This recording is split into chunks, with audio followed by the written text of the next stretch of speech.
Isang Mitsu na disc fan. Hindi na ito umaandar. Sa ating unang step ay binuksan natin yung kanyang front grill at yung kanyang PLC. Paikutin natin. Yan o. Mapaikot pa natin siya dahil merong PLC. Pero tingnan natin, hindi siya magbuelo. O diba? Ayan o. Okay, kanina nung una kong galawin ay matigas. Ngayon, nagalaw na natin at yan, umikot na siya. So ibig sabihin po ito ay nag-stack up. Ngayon ito tanggalin natin. Matigas siya tanggalin. Okay, hindi matanggal. So tanggalin ko lang itong ilisi at itong kanyang mga grills. Matanggal ko na yung kanyang ilisi. Tapos ito tanggalin natin yung kanyang screen lock. Tapos tanggalin natin itong mga screw. Tapos tanggalin ito. Tinatanggal ko yan siya dito. Yung screw dito tatanggalin ko una. Ito. Para ito ay mababa. At makita natin yung lock kung hindi. Ayan, malambot lang naman. Pwede lang naman din. Ito. Ayan, isang kamay. Okay, tanggalin natin itong screw. Isang kamay lang yung hawak natin. Isang kamay yung kumukuha ng video. Subukan natin kung kaya natin gawin. Okay. Ayan. So, ito yung kanyang capacitor. Ito naman yung kanyang switch. Ito yung kanyang coil motor. Okay. So, sa loob niyan, meron niyang thermal fuse. At sa thermal fuse ay naitali yan dito sa kanyang coil. At kung makikita nyo dyan, tanggal na po yung ating cable tie, dalawa, sunog. Okay, so ibig sabihin, sobrang uminit po yung ating coil kasi naputol po yung kanyang cable tie. Ayan o, kung makikita nyo dyan. Titingnan natin dito sa capacitor, ito, yung dalawang wire na itim. Tingnan natin mamaya yan, bago natin buksan, kung ito ay good pa. Kung may makuha tayong reading dito sa dalawang itim, buo yung motor at naputol lang yung thermal fuse. Pag ito ay wala na tayong makuhang resistance dito sa dalawang itim, ibig sabihin po sira yung motor at papalitan natin kay customer. Tuloy natin ang ating video. Sabi ko is titingnan natin dito sa coil kung may reading ito, ang dalawang itim, ito tsaka ito, ay ibig sabihin po pag may reading ito, dito tayo sa key. Ayan.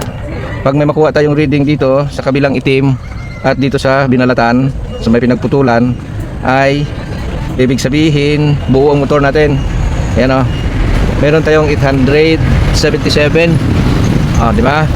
877 ohms. Ibig sabihin buo ang motor, naputol po yung kanyang thermal. Ngayon, double purpose tayo. I-check na lang natin yung capacitor. Alright. So, lagay natin sa capacitance. Ayan yung tester natin. Capacitance po yan. At babasahin natin ang capacitor na 1.5. Okay. Kung makikita nyo dito, ayan o. 1.5 microfarad yung kanyang read capacitance at 400 volts yung kanyang voltage rating. So dito makikita natin is 1.1 na lang po yung kanyang reading. Ibig sabihin po yung 1500 nanofarad ay nagiging 1100 na lang po yung kanyang reading. So almost 400 nanofarad yung nawala. Ibig sabihin po lumampas po or bumaba sa 5% yung nawala. Yung 5% kasi ng ating 1,000 is 50 at saka yung 500 is 25. So 0.75 lang dapat yung mawawala. Ibig sabihin meron dapat tayong at least more than 1.4 microfarad or 1,400 plus microfarad para po maging normal ang operasyon or function ng ating capacitor. Dahil yan po yung ating reading, ibig sabihin po palitan na natin ito. So tanggalin natin itong wire, putulin natin kasi papalitan naman natin ito. Ayan. Pagkatapos talian ko lang muna ito at lalagyan natin ng thermal fuse. Okay, marami akong thermal fuse dyan. Tanggalin lang natin itong kanyang swing arm at saka tanggalin natin itong 4 na screw and then talian muna natin ito para hindi mabaklas. Kung makikita ninyo ito yun o. Bali malutong na ito kasi nasunog na. Ngayon lalagyan natin dito, idukot ko lang, ipatawid ko lang doon sa kabila kasi iingatan natin na hindi po maputol yung ating wind. Okay, yan lang po yung ating ginagawa. Binaluktot lang natin dito. Tapos patagos natin. Ayan, ayan o. Okay, so dukutin natin ng long nose. Ayan, dahan-dahan lang po, ingat lang. Yan siya o. Ganyan ako magtali muna para hindi mabaklas itong ating ginagawa or hindi maputol. Ayan, diba? So ganyan bago natin tanggalin ito. Okay? So tanggalin muna natin ang mga screw.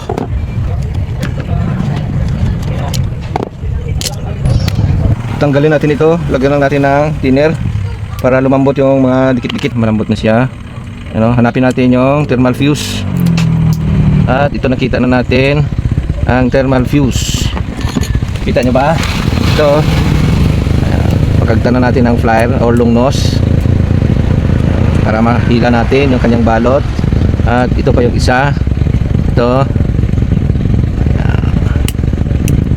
Okay. Ano? Malutong. Ayan. Kasi uminit na daw ang motor. Pwede na wag lagyan ng thermal fuse.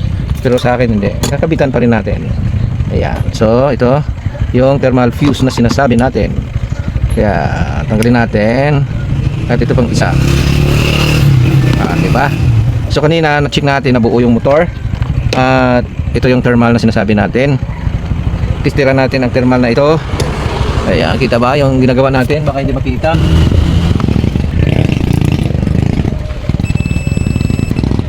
Testira natin. Wala oh, 'di ba? Open. Ayan siya oh. Pero dito wala oh. Ayan. So putol yung thermal. Confirm. Okay, tayo ng thermal. Sabi ko sa inyo, marami akong thermal at ang ikakabit kong thermal dito is yung P130.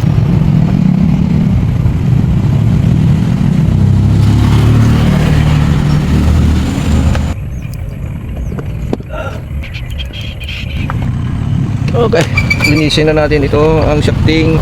Meron siyang kunting gas-gas. Pagkatapos nating maliha dito, lihain natin ng pinong liha.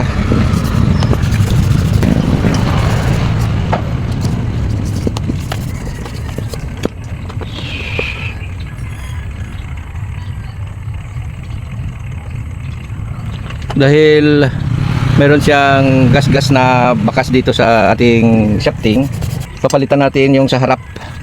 Papalitan natin ang bushing. Ang bushing ay narito. Paano natin palitan yan? Okay, so ito, habang nakatagilid siya dito, itong kanyang power clip ay nakatuon dito sa butas. Ito, sa may butas. Kaya papaluin natin siya ng ganito. Di ba? Tapos iikot lang natin dito sa kabila naman. Okay?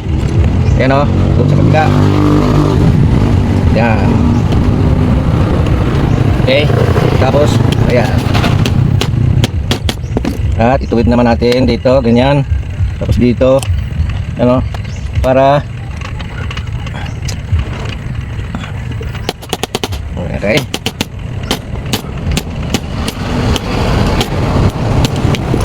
Ikot lang. So ganyan lang, tumatagal siya kasi marami, ibang klase kasi yung kanyang flower clip. So ganyan lang ginagawa natin para ano, para mapabalik natin sa dati na mapasikip natin, oh. Ganyan lang siya. Yan, tapos dito naman sa kabila, ayan oh. Ah, di ba?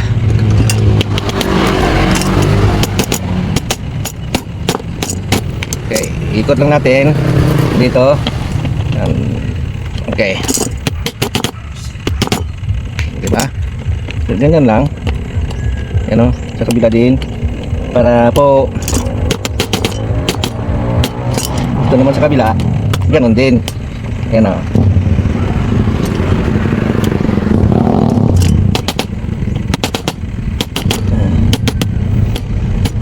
Okay. Ano siya oh. Diba? So, meron pang maangat pero matigas na siya. Okay na ito. Pero okay na yan. Di ba? Pero ibalik pa rin natin ito, itong umaangat.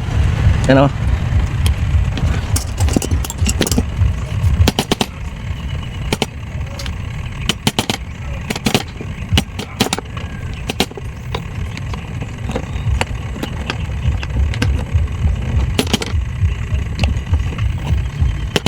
Okay. Yan. So matigas na siya. Ayan o. Hindi na siya basta-basta magalaw ng kamay. Di ba?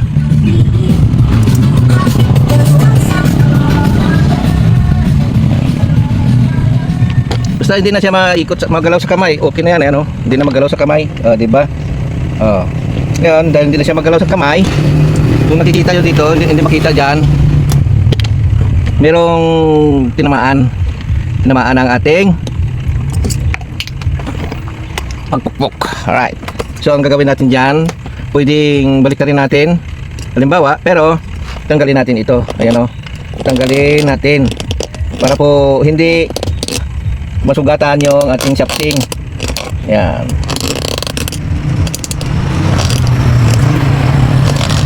So, diba? Tapos, baliktarin natin. Ito. Ayan siya, diba? So, ikutin natin. Hindi naman, okay naman siya ito. Ganyan lang. Diba? So, tanggalin lang natin itong bakas. Ganyan lang oh. Para mawala lang yung talim-talim. Kung may talim-taliman dyan. Yan. Para maalis natin yung talim-talim. Kung may talim-talim. Alright. Ganyan lang po yung ating ginagawa. Tapos, pupunasan ko lang ng bulak sa loob.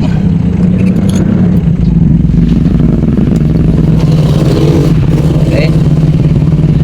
Kasi pag nilagyan natin ng bulak, pag may talim, malalaman natin na may talim-talim siya kasi mapupunit yung bulak na nilagay natin. Ngayon, dahil nalinis naman natin, no? So lagyan natin ng langis ang kanyang foam. Okay. Ngayon nalagyan na natin ng langis. Tanggalin natin ditong sobra na langis. Ayan. Tapos itong sa kabila, linisin din natin. Okay. Basahin natin ng thinner. Basahin natin ng thinner. Tapos pasok natin sa butas. Okay, para malinis natin. After natin malinis, lagyan din natin ng kaunting langis. Okay. Nalagyan na natin ng langis, no? Tanggalin natin, alisin din natin yung sobra. Okay. Pagkatapos, lagyan din natin ito ng langis. Ito. Lagyan natin ito ng langis. At ilagay natin dito. Okay. Tapos lagyan din natin ito ng langis. Alright. Pagkatapos natin malagyan ng langis, ibalik na natin ito dito. Ayan. Pagkatapos natin malagyan ng langis, sindi muna ako ng katol. I-screw na natin.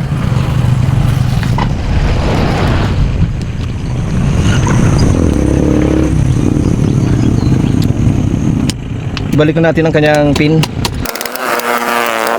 Okay, so ayan, malambot na at may clearance na rin, paurong at pa harap. Ayan o.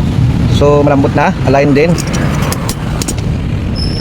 Okay, yung nagbuwelo na. At lagay na natin yung swing arm.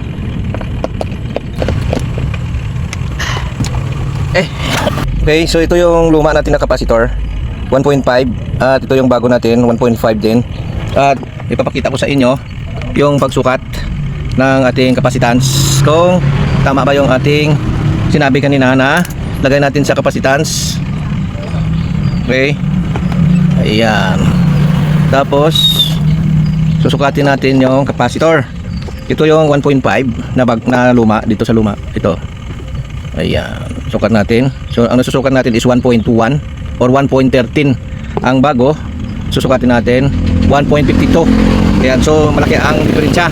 At susukatin ko din yung ating coil kung buo na. Napalitan na natin ng thermal fuse. At ikutin na natin ito from 1 to 3. Ayan o, 0. Tapos 1, 552. Tapos yung number 2 is 513. And number 3 is 473. So goods na ang ating coil. Ngayon, ilagay na natin itong capacitor.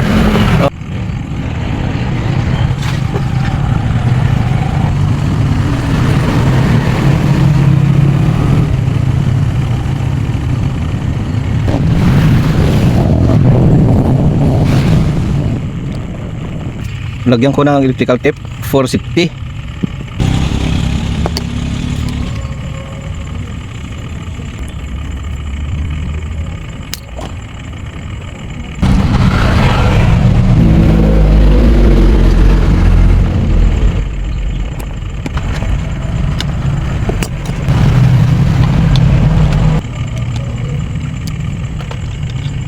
Ayan na, na-assemble ko na.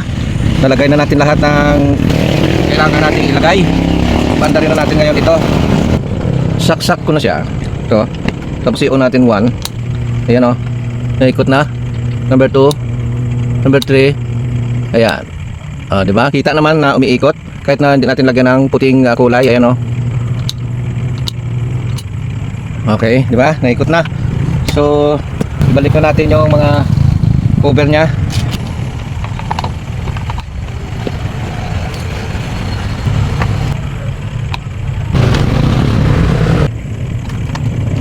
Pag nabalik na natin ang screw dito sa likod, galawin lang natin ito uli kung gumagalaw, kasi pag hindi ito umuurong o atras sa bante, kung wala ito, ibig sabihin bumabangga doon sa screw. At huwag nyo lang higpitan masyado kasi cover lang naman yan, hindi naman kailangan na todo higpit. Yan o. Diba? Ngayon, balik na natin yung kanyang knob. Ito. Tapos ito. Ayan. Balik natin yung cover. Linisin lang natin kasi sobrang maalikabok.